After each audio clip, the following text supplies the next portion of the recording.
dépasser les débats qui opposent pour ne parler que du sujet qui nous intéresse ici, à savoir l'abattage sans étourdissement. Personne ne trahira ses convictions en faisant cela. Tous nous le condamnons unanimement, jusqu'au personnel d'abattoir, que nul ne songerait à taxer de sensible, qui dénonce une barbarie sans nom. Les propos que nous recueillons tout au long de la campagne se résument en une déclaration. C'est dégueulasse. Personne, si ce n'est quelques élus, ayant des intérêts personnels, n'a envie de voir se construire un temple de la souffrance et des risques sanitaires. Aujourd'hui, après 15 ans de campagne, j'ai envie de dire marre de la langue de bois, marre de l'hypocrisie politique et du régime de terreur exercé par quelques élus sur tout un département. À ces élus qui font la sourde oreille, qui intimident, qui proposent des rendez-vous fictifs et qui se retranchent derrière de soi-disant obligations professionnelles, je dis ayez le courage de regarder en face ce que vous tentez d'imposer avec tant de ferveur. Regardez les vidéos que certains éleveurs ont eu le courage de voir. Lisez les rapports sanitaires des instances gouvernementales et vétérinaires. Nous n'inventons rien, nous n'exagérons rien. Ce que nous présentons n'est que la réalité. Je propose donc que ce soit Vernier, Correia et Serra qui donnent les premiers coups de couteau pour inaugurer cet établissement de la torture. En disant cela, pour rassurer les prophètes bien pensants de notre morale, je précise de ne pas attaquer la communauté musulmane, car beaucoup de ses membres acceptent l'étourdissement. Il est pratique de mettre en avant une communauté pour cacher une réalité de course au profit qui, elle, ne concerne pas que des musulmans. Toute la filière viande a connu le cauchemar de la vache folle.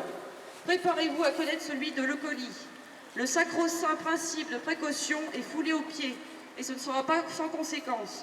Pour être plus clair, les bovins stressés à l'extrême et torturés éclaboussent toute la zone d'abattage de leurs excréments, régurgitent le contenu de leurs estomacs. Les carcasses comme les animaux sur pied sont abattues et parées avec un seul et unique couteau, réalisant un beau mélange de bactéries en tout genre, et on passe un bon coup de jet d'eau histoire de contaminer toute la carcasse. Pour parler de problèmes plus juridiques, la société Sovilim, comme cela est noté dans la délibération du Conseil communautaire, elle n'existe pas, que ce soit une erreur de frappe, que cette société s'appelle Sovalim ou que sais-je encore, elle n'existe pas. Sovilim est radié du registre du commerce et des sociétés depuis 1976. Le directeur de la communauté de communes, M. Marco, nous a dit lui-même que cette société n'existait pas. Pour le moment, a-t-il ajouté. Le conseil communautaire a donc approuvé la signature d'une promesse de vente avec une société fictive.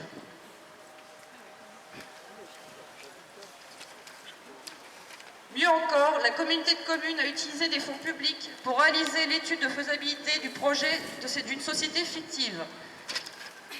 Lorsque l'on consulte le site de la DIV qui a réalisé cette étude, on se rend compte que ce sont toujours les sociétés d'abattoirs qui sont ordonnatrices de l'étude de faisabilité. Pourquoi, dans le cas de Guéret, est-ce un organisme public qui paye pour cela?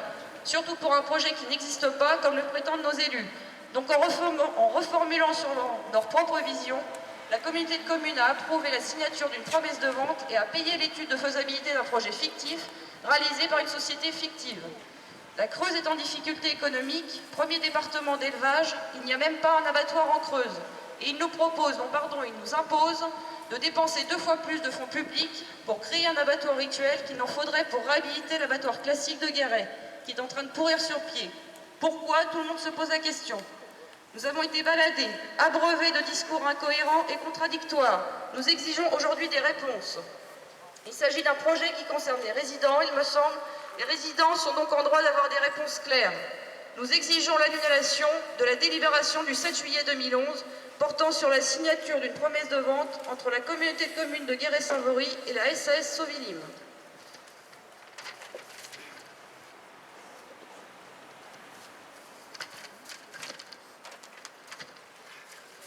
Pour finir, je vais vous lire une déclaration de la vétérinaire tunisienne musulmane Laïla El Fourgui, présidente de la SPA de Tunisie, qui mène campagne pour convaincre les musulmans d'abandonner l'abattage d'animaux conscients, en particulier lors de l'Eid el-Kébir.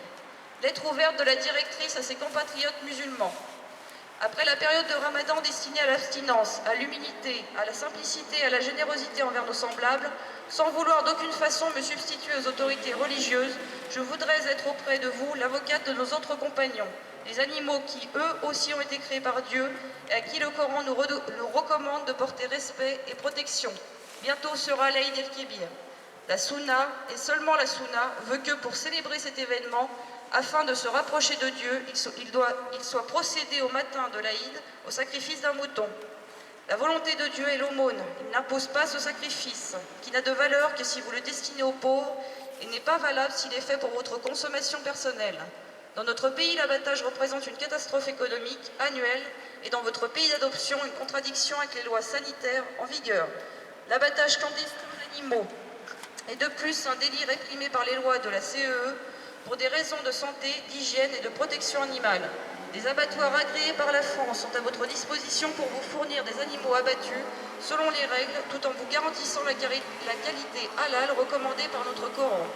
Vous devez vous rapprocher encore plus du Coran en exigeant de vos dignitaires religieux que votre animal soit étourdi avant son sacrifice, comme cela est le cas dans d'autres pays de la CEE, voire même d'Afrique, entre parenthèses Kenya.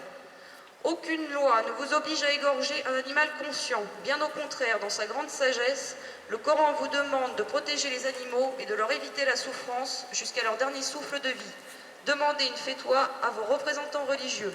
N'oubliez jamais que le Coran doit s'adapter en tout lieu et en toute situation. Cette phrase date de 15 siècles.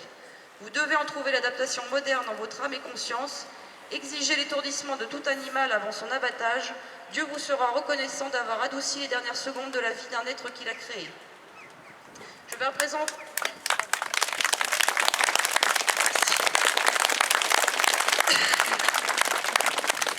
passer la parole au docteur Zimmermann, vétérinaire de Boussac.